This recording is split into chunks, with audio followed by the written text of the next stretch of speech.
Cambridge 18 Listening Test 1. You will hear a number of different recordings. All the recordings will be played once only. The test is in 4 parts. You will have 10 minutes at the end of the test to transfer your answers to the answer sheet. Now turn to part 1. First, you have some time to look at questions 1 to 5.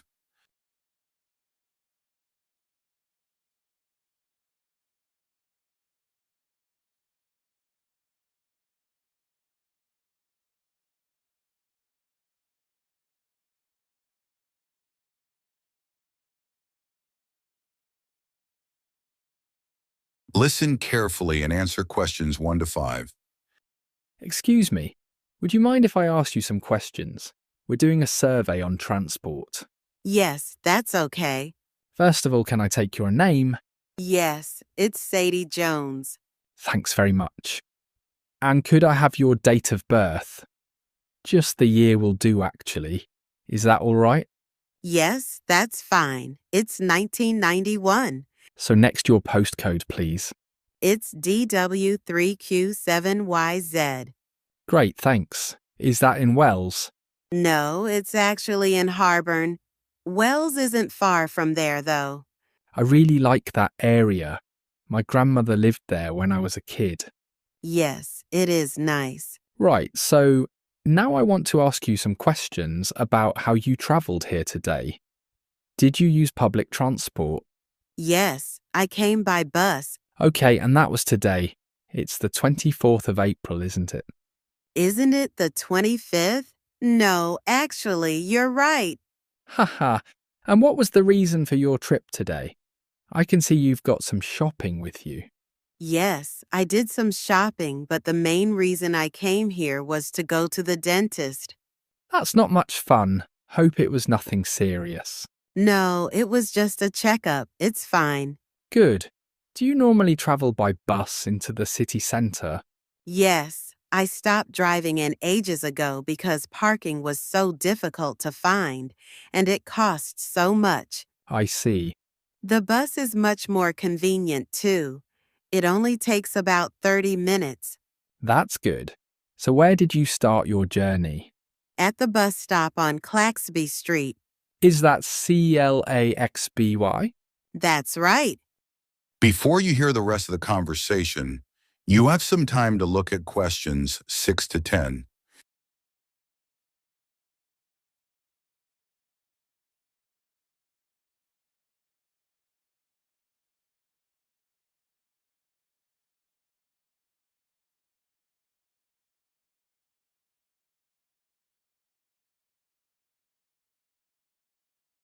Now listen and answer questions 6 to 10.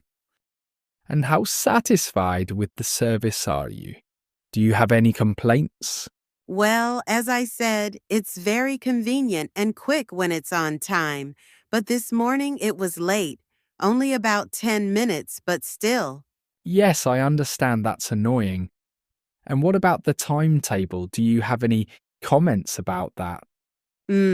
I suppose I mainly use the bus during the day, but anytime I've been in town in the evening, for dinner or at the cinema, I've noticed you have to wait a long time for a bus. There aren't that many. Okay, thanks. So now I'd like to ask you about your car use. Well, I have got a car, but I don't use it that often, mainly just to go to the supermarket. But that's about it, really. My husband uses it at the weekends to go to the golf club. And what about a bicycle? I don't actually have one at the moment. What about the city bikes you can rent? Do you ever use those? No, I'm not keen on cycling there because of all the pollution, but I would like to get a bike. It would be good to use it to get to work. So why haven't you got one now? Well, I live in a flat on the 2nd floor and it doesn't have any storage, so we'd have to leave it in the hall outside the flat. I see. Okay, well, I think that's all. That is the end of part 1. You now have half a minute to check your answers.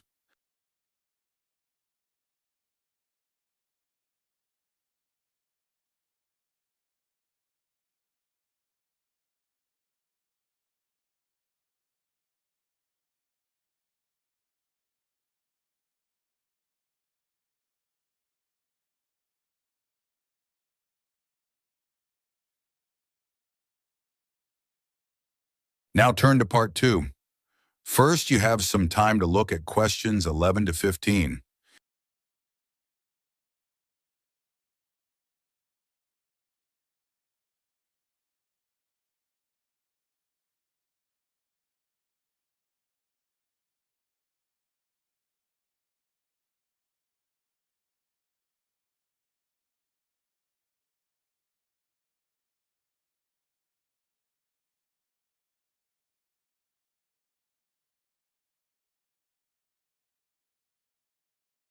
Now listen and answer questions 11 to 15. Good evening, everyone. Let me start by welcoming you all to this talk and thanking you for taking the time to consider joining ACE Voluntary Organisation. ACE offers support to people and services in the local area, and we're now looking for more volunteers to help us do this. By the way, I hope you're all comfortable. We have brought in extra seats so that no one has to stand. But it does mean that the people at the back of the room may be a bit squashed. We'll only be here for about half an hour, so hopefully that's okay. One of the first questions we're often asked is how old you need to be to volunteer. Well, you can be as young as 16 or you can be 60 or over. It all depends on what type of voluntary work you want to do.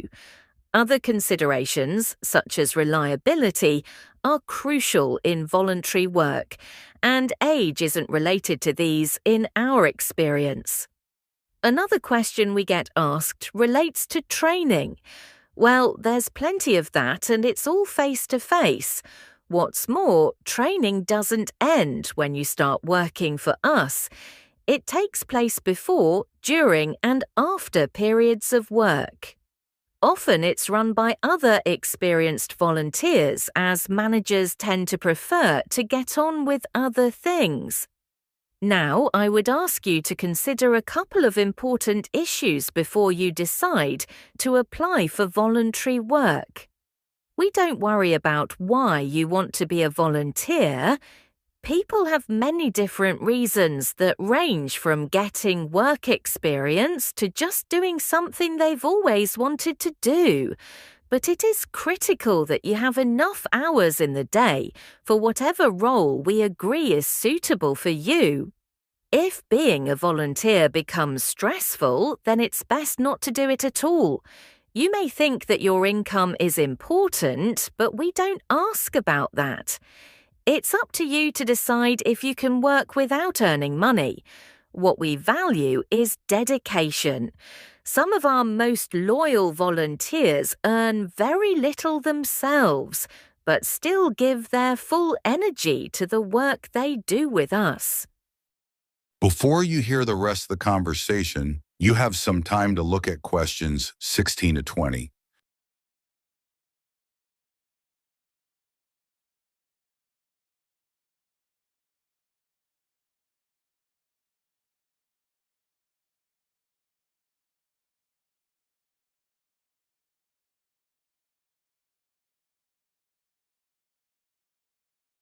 Now listen and answer questions 16 to 20.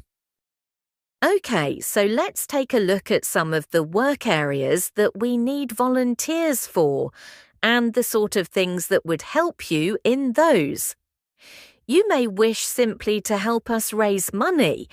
If you have the creativity to come up with an imaginative or novel way of fundraising, we'd be delighted, as standing in the local streets or shops with a collection box can be rather boring. One outdoor activity that we need volunteers for is litter collection, and for this it's useful if you can walk for long periods, sometimes uphill. Some of our regular collectors are quite elderly, but very active and keen to protect the environment. If you enjoy working with children, we have 3 vacancies for what are called playmates. These volunteers help children learn about staying healthy through a range of out-of-school activities. You don't need to have children yourself, but it's good if you know something about nutrition and can give clear instructions. If that doesn't appeal to you, maybe you would be interested in helping out at our story club for disabled children, especially if you have done some acting. We put on 3 performances a year based on books they have read, and we're always looking for support with the theatrical side of this. The last area I'll mention today is first aid. Volunteers who join this group can end up teaching others in vulnerable groups who may be at risk of injury. Initially, though, your priority will be to take in a lot of information and not forget any important steps or details. Right. So, does anyone have any questions? That is the end of part 2. You now have half a minute to check your answers.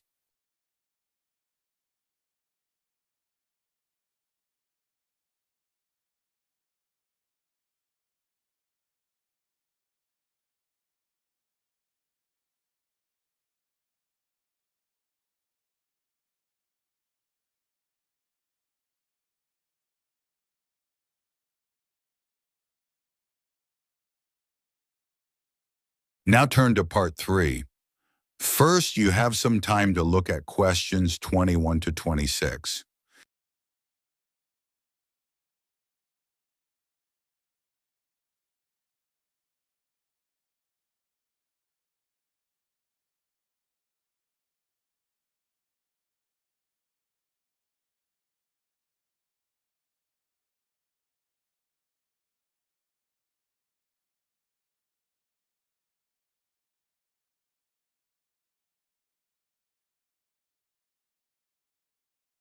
Now listen and answer questions 21 to 26.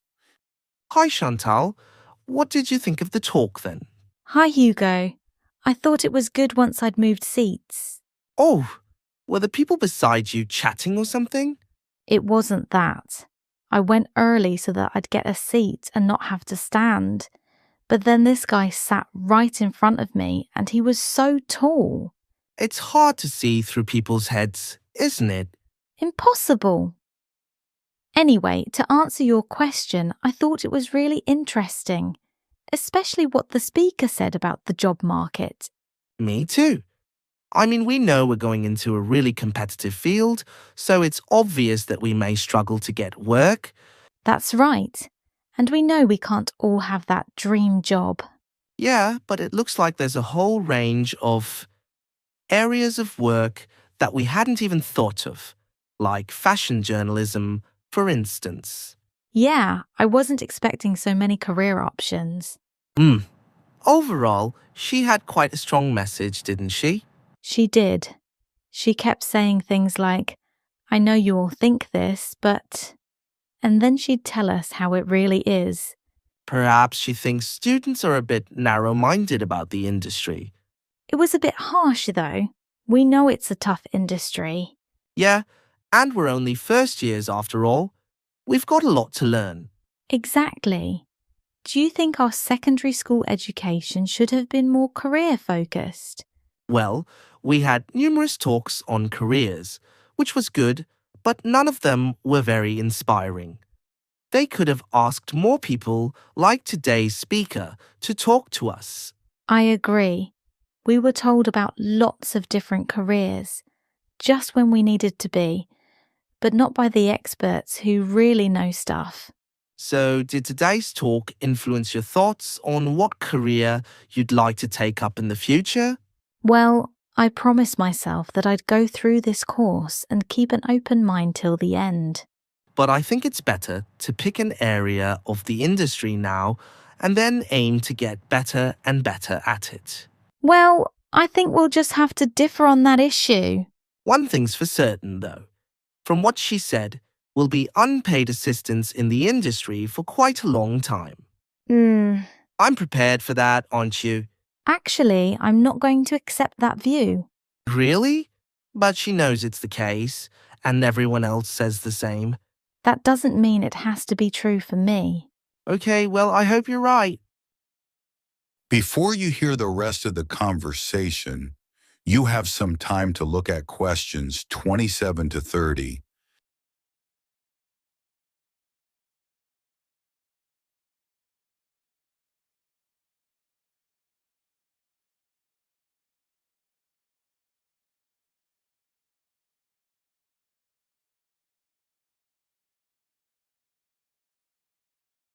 Now listen and answer questions 27 to 30.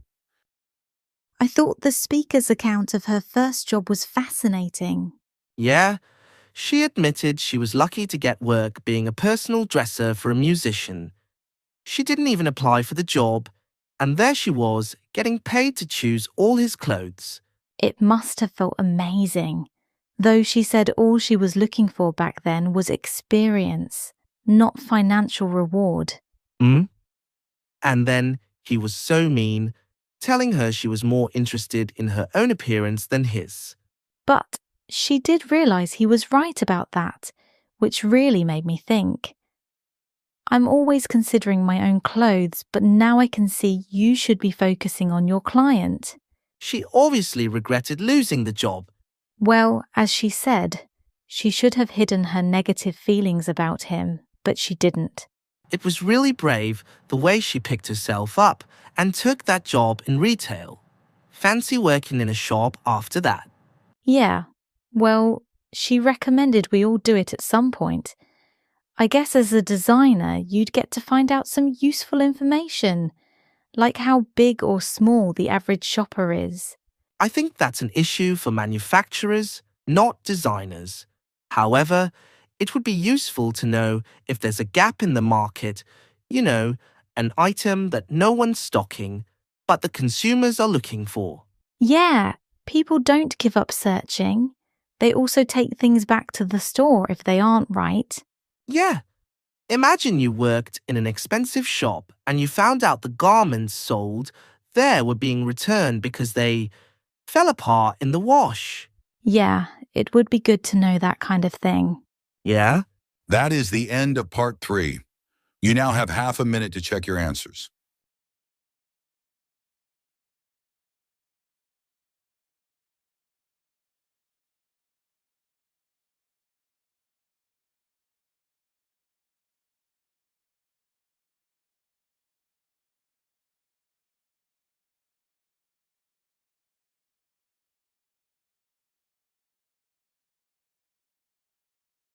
Now turn to part 4.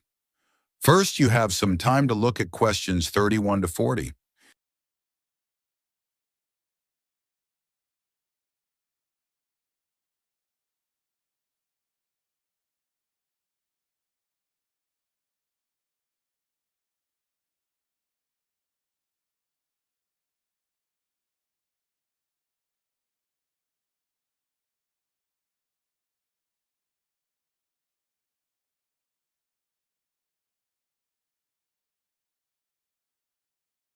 Now listen and answer questions 31 to 40.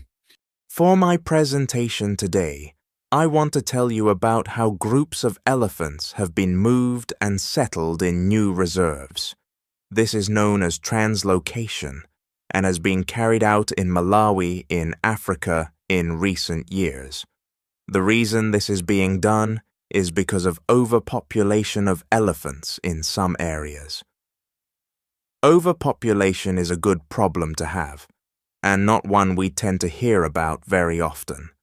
In Malawi's Mahete National Park, the elephant population had been wiped out by poachers who killed the elephants for their ivory. But in 2003, the park was restocked and effective law enforcement was introduced. Since then, not a single elephant has been poached. In this safe environment, the elephant population boomed. Breeding went so well that there were more elephants than the park could support. This led to a number of problems. Firstly, there was more competition for food, which meant that some elephants were suffering from hunger.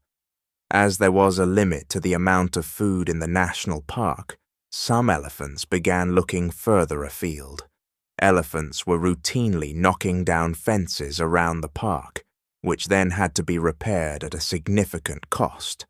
To solve this problem, the decision was made to move dozens of elephants from Majete National Park to Nkota Wildlife Park, where there were no elephants. But obviously, attempting to move significant numbers of elephants to a new home 300 kilometers away is quite a challenge. So how did this translocation process work in practice? Elephants were moved in groups of between 8 and 20, all belonging to one family. Because relationships are very important to elephants, they all had to be moved at the same time. A team of vets and park rangers flew over the park in helicopters and targeted a group, which were rounded up and directed to a designated open plain. The vets then used darts to immobilize the elephants. This was a tricky maneuver, as they not only had to select the right dose of tranquilizer for different-sized elephants, but they had to dart the elephants as they were running around. This also had to be done as quickly as possible so as to minimize the stress caused. As soon as the elephants began to flop onto the ground, the team moved in to take care of them. To avoid the risk of suffocation, the team had to make sure none of the elephants were lying on their chests because their lungs could be crushed in this position. So all the elephants had to be placed on their sides. One person stayed with each elephant while they waited for the vets to do checks. It was very important to keep an eye on their breathing. If there were fewer than 6 breaths per minute, the elephant would need urgent medical attention. Collars were fitted to the matriarch in each group so their movements could be tracked in their new home. Measurements were taken of each elephant's tusks. Elephants with large tusks would be at greater risk from poachers, and also of their feet. The elephants were then taken to a recovery area before being loaded onto trucks and transported to their new home. The elephants translocated to Nkota settled in very well, and the project has generally been accepted to have been a huge success, and not just for the elephants. Employment prospects have improved enormously, contributing to rising living standards for the whole community. Poaching is no longer an issue, as former poachers are able to find more reliable sources of income. In fact, many of them volunteered to give up their weapons, as they were no longer of any use to them. More than 24 elephants have been born at Nkota since relocation. With an area of more than 1,800 square kilometers, there's plenty of space for the elephant population to continue to grow.